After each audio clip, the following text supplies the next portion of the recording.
To new video of YouTube channel. आज हम पढ़ने वाले हैं क्वेश्चन नंबर 8। तो चलिए शुरू करते हैं।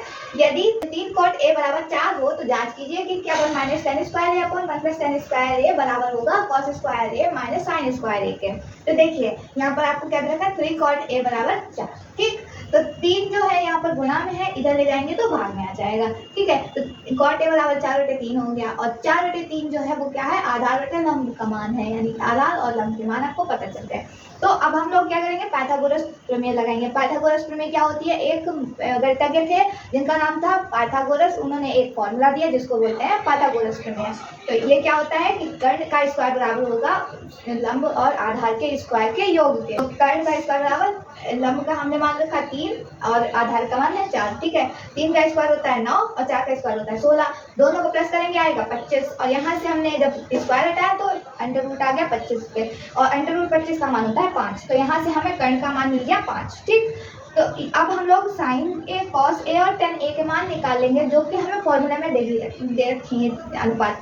ठीक है, तो इस तरीके से जब हम लोग ये अनुपात निकाल लेंगे, साइन ए बराबर लंब बटे कर्ण होता है, लंब का मान है 3 और कर्ण का मान है 5। उसी तरीके से कॉस ए का मान आधार बटे कर्ण होता है, तो आधार का मान है 4 और कर्ण का मान है 5। उसी तरीके से टेन ए बराबर होता है लंब बटे आधार, लंब का मान है 3 और आधार कितना है 4। ठीक है, तो अब हम लोग ये जो फॉर्मूला इन्हें दे रखा है, ये चीज जो दे रखी है इक्वेशन, उसमें हम लोग इनके मान रखेंगे। देखो 1 को वैसे ही रखा, 1 को वैसे ही रखा, माइनस किया tan स्क्वायर ए।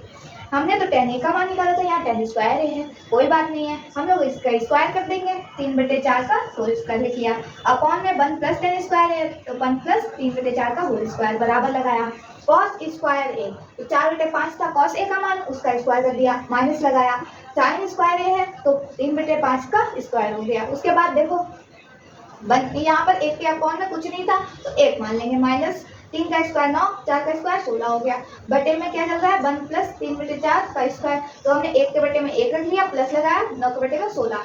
क्यों, क्योंकि 3 का स्क्वायर और 4 का स्क्वायर कर दिया, इसलिए बराबर में क्या चल रहा था 4/5 का स्क्वायर कितना हो जाएगा 16/25, माइनस किया 3/5 का स्क्वायर, 3 का स्क्वायर 9 और 5 का स्क्वायर 25। ठीक, इसके बाद में क्या किया, यहाँ पर हमने देखो एलसीएम लिया। एलसीएम का मतलब क्या होता है, यहाँ भी हर में जो संख्या यहाँ है हर में वो यहाँ पे हो जाए। क्यों किया है, ताकि इसे माइनस कर सकें। जब भिन्न दे रखी होती है तो हर बराबर करके ही प्लस माइनस किया जा सकता है, इसलिए। ठीक है, तो हमने यहाँ पर 16 की गुणा कराई, जब हर में कराई तो अंश में भी कराई, तब जाके यहाँ पर 16 हुआ और नीचे क्योंकि यहाँ पर भी 16 यहाँ पर भी 16, इसलिए एक बार लिख लिया था। उसी तरीके से नीचे भी किया, बस क्या है दिक्कत, यहाँ पर प्लस है और यहाँ पर माइनस है, तो यहाँ पर माइनस है यहाँ पर प्लस। ठीक, 16 माइनस 9 बटे में 16 चल रहा है और उस पूरे के बटे में चल रहा है 16 प्लस 9 बटे में 16।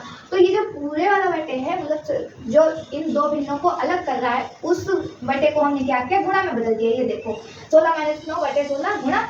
अब जब गुणा में बदला है कुछ ना कुछ तो फर्क पड़ेगा ही। क्या फर्क पड़ा, 16 प्लस 9 बटे 16 का क्या हो गया, 16/16 प्लस 9 हो गया। देखो ये किया हमने, बराबर में 7/25 चल रहा था। क्यों, क्योंकि 16 में से 9 यहाँ पर घटाए तो 7/25 बचा रहा है, इसलिए।